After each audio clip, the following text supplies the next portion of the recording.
Welcome to Training Unleashed, the show that will help you design and deliver training that's off the chain and will make a difference. Now, here's your host, Evan Hackle.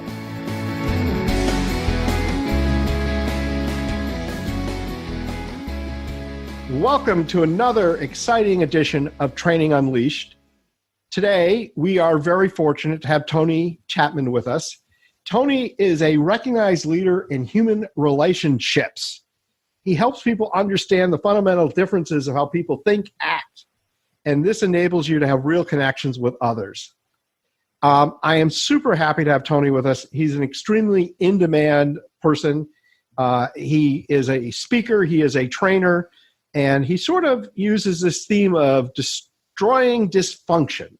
So Tony, let me just start off, and what in the world does it mean to destroy dysfunction or destroying dysfunction? Sure. So number one, thanks for having me on.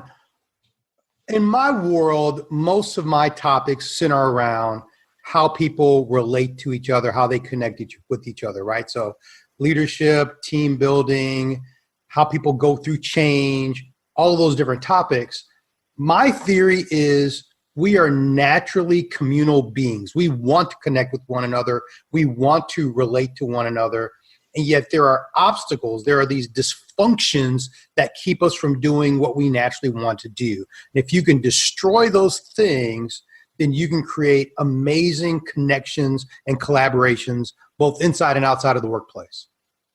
Cool. Can you share a story or something that kind of illustrates that point?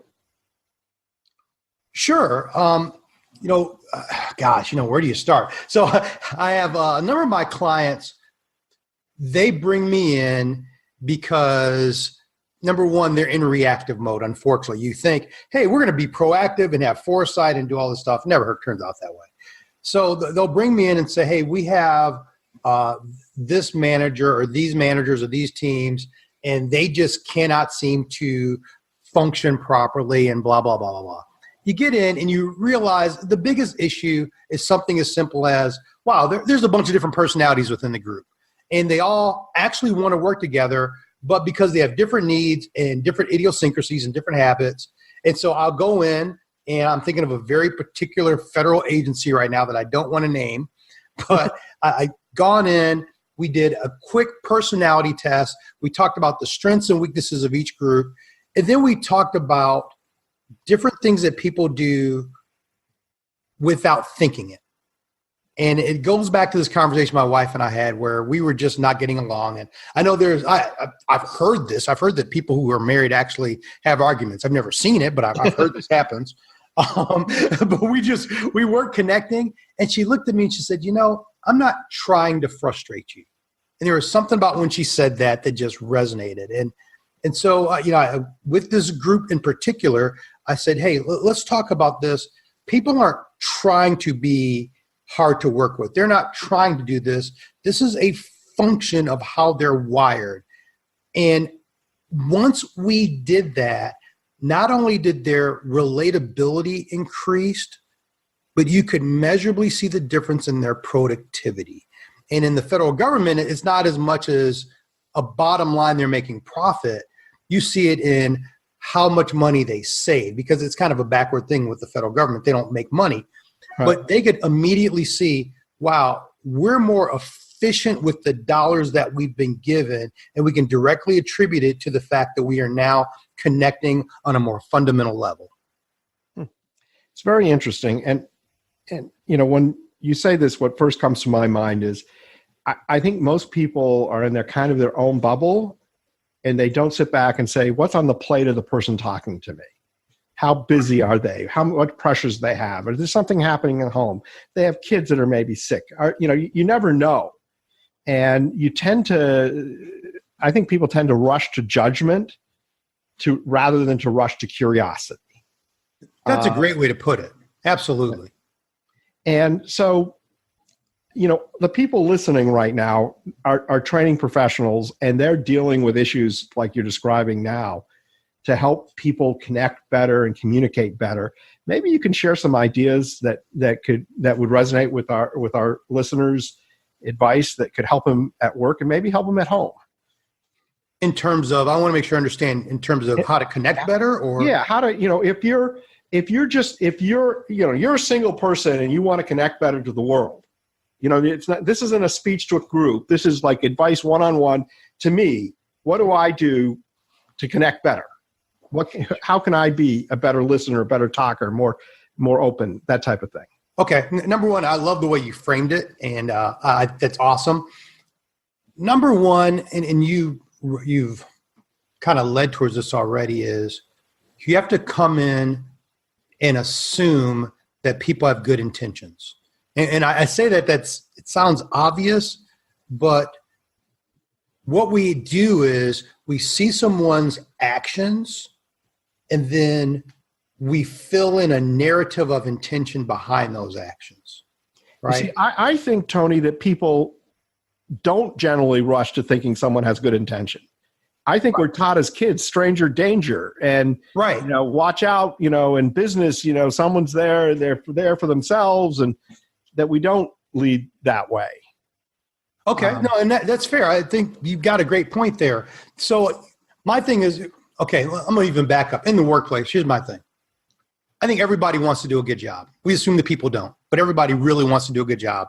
That's why they take their performance evaluation so personally, all these other things. They actually tie their identity into their performance. They want to do a good job. We unfortunately assume that they don't. It's whether it's stranger danger or we misinterpret their behaviors. So the first thing we have to do is say, okay, number one, I am not going to assume that just because someone has a behavior that's different than how I would do it, that they're bad. The second thing is related to that very thing. I cannot use myself as the standard. And that is one of the biggest things we do. We say everyone should be like us. Everyone should do everything like us. We are the standard. We are the bubble. And you see it in how we judge each other. You even see it in how we hire. We hire people that are just like us, even though that may not be what's best for the job. If you are a data-oriented, introverted person, that may be great, but it may not be what's best for marketing or sales. But we're more likely to connect with them and hire that person instead of saying, what is best for our situation? So we've got to stop using ourselves then as the barometer. Then third, just get to know people. And it sounds goofy to say this. I hate making it sound so simple, but I have gotten to know people and it's brought me into their world and has made me rethink why they do everything. And it's forced me to become empathetic where previously I was judgmental. And those three simple things can do wonders for how people work with one another and just how people live with one another in life. Yeah, I totally agree. Those are great pieces of advice. And I think that connection when people get to know each other, who do you do favors for, strangers or friends? Right. Yeah. Right. Absolutely. And I've actually gone out of my way to build a friend group that's very different than I am. Different age-wise, race-wise, gender-wise, orientation-wise, and religiously, and all these other areas, just so that I can have a more expanded view of the world and become more empathetic in my dealing with people. Yeah. So I was looking, I'm going to ask you a question. You're probably going to hate it. I was looking at your website and you have all these great training programs. Mm-hmm. Which one's your favorite? Gosh, that's hard. It's like I'm choosing a baby. Which one? Which of your kids do you love more? I am going to say it's close, but I'm going to go with unconscious bias. I absolutely love it, and I love it because it is a way to open people's eyes. And here's the problem: diversity training has been around for years, and it's always sucked. Yeah. It really has been horrible. What happens is people go into a room, they're told for 3 hours, you're not diverse, so you're evil and you're horrible and you're wicked people, and then they walk out feeling bad, but no more motivated to change. Hate it. And it doesn't even deal with the real issue, right? I'd say the other problem with it is it tells you what not to do, but not what to do. Exactly. So dealing with people's blind spots and taking the stigma out of it and helping people to understand having a true unconscious bias is in no way a measure of whether you're a good or bad person. And then to start really having that conversation, and you literally watch people transform in the middle of the workshop. It's you see the light bulbs going out, you see their own self-discovery, you see their journey, and the coolest thing is the number one piece of feedback that I've gotten on the class, and this happens every single training session, is I wish it was longer. And you just don't get that in most things, right? But it's, I wish it was longer. I wish we had more time. Can we bring him back and do more? And that's, to me, that's like the greatest thing you could say. We're so glad you're listening to this episode of Training Unleashed, brought to you by Tortal Training. The difference between Tortal Training and other online training companies is we're primarily a training company with technology, rather than a technology company that does training. Want to find out more? Just go to tortal.net. That's Tortal, tortal.net. Well, I do, I think you're really on to this whole point of creating real connection. Mm-hmm. I really think that that's incredibly valuable. And I think a lot of dysfunction is around the fact that people aren't connected, and people are all kind of have their own agendas and they're not necessarily aligned. Mm-hmm. So let me take this question, a little up.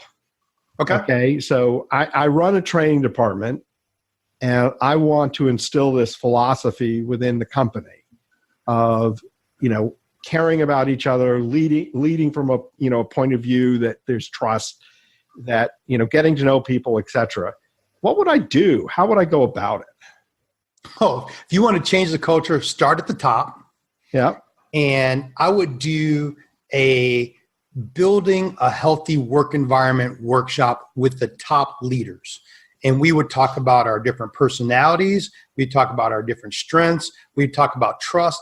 And then we would talk about the business case for this stuff. That is not just some touchy-feely, let's go sing Kumbaya stuff, but this has a dramatic impact on the bottom line. And what you'll find is, number one, there's incredible dysfunction at the top level. It is. It's always, people think, gosh, I'm so tired of dealing with all these crazy people. I can't wait to get promoted. Then I'll get away from them. No, you're going to get promoted, and you're going to be around crazier people who have more power, and it's going to be much, much worse. Trust me. Okay. But I would get that kind of buy-in. And we've done this with organizations, and it's been amazing. And then I'd say, we're going to start from the top. First, we're going to start off with just some general diversity personality type workshop, right? And we're going to do that framed under the idea of, here's how we're going to build a better culture, okay? And I would let that disseminate down.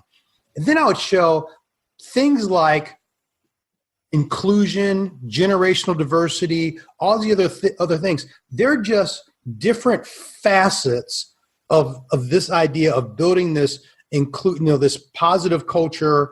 And the things about dealing with different personalities are the exact same things about dealing with different generations, and the exact same things about dealing with different, races and genders and all of these things. And there's so many similarities, and I would let that really drift down. But then I would go back and say, okay, now we've done that, but we're going to have to fix how we communicate with one another as well, because we assume people are good communicators, and they're not. And even the most basic communication workshops have a dramatic impact on how people deal with one another. But you have to create the empathy first. So, starting at the top, hit culture, probably from a personality standpoint, let that grow into, and it depends on, your organization, but grow into definitely inclusion, starting with unconscious bias, dealing with some type of generational issue, because that's huge right now. And then dealing with communication.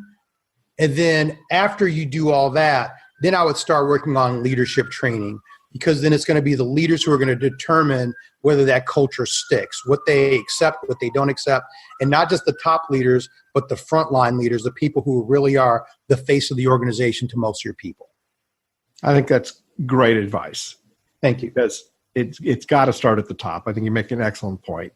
You mentioned something about ROI, a real return.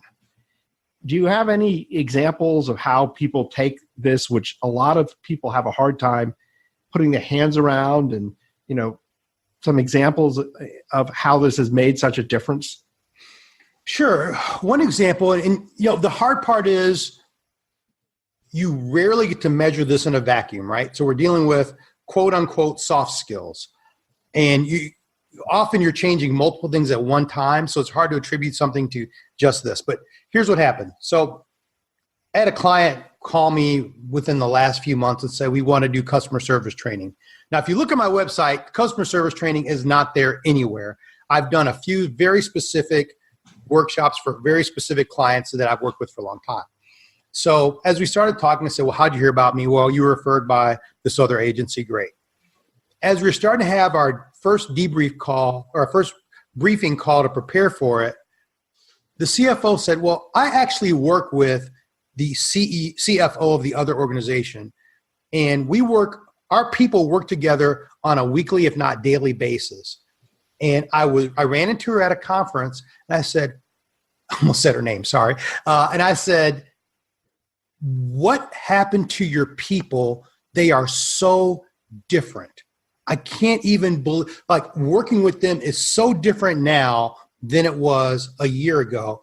And her response was, well, we hired Tony Chatman to come in and do customer service training. So, from there, you try to figure out, if that's what happened with that internal customer, how does it play out with all of these other external customers, right? That's really where it comes out. Other ROIs I've seen dramatically impacted are turnover. Yep. Especially in the federal government, you have to deal with a lot of EEO complaints and lawsuits. And we've been able to measure, 30 and 40% drops in lawsuits and complaints based on inclusion training. And it was inclusion training, not, legal training. I think that was really critical. We dealt with the heart, not just, the legalities of what is harassment, what's not harassment. And then with specific groups, if we've been able to go in, and I say we because I do have a team, we've been able to go in and do enough leadership training with an entire work group, then we can actually see that group's productivity increase. So there is a functional ROI, something really tangible does occur if you do the training right. Well, Tony, I really enjoyed this conversation. Unfortunately, it's going to come to an end, but I always end with that one last question, which is, what one tip for our audience? If you had to give them one tip, what would that one tip be? One tip, boy, gosh, how do you go down to one? I'm going to say teach about 20% of what you know. And with that, here's what that means. Number one, know the subject so well that you're not teaching everything you know. You've got to be able to answer questions that you didn't predict.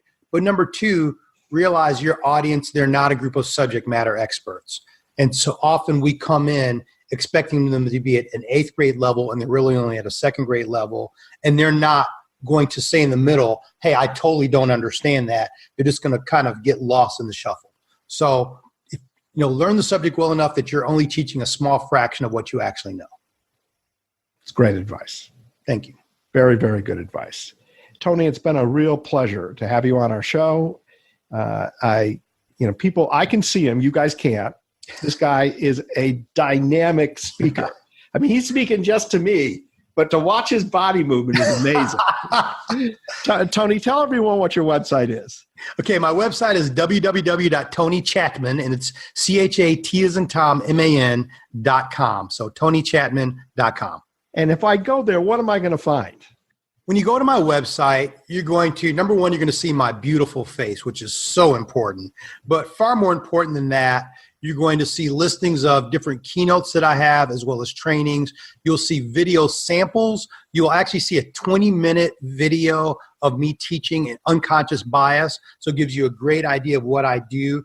You also will see a full 1-hour program on me teaching how to lead people through change. And so you'll get a great overall view of what I do.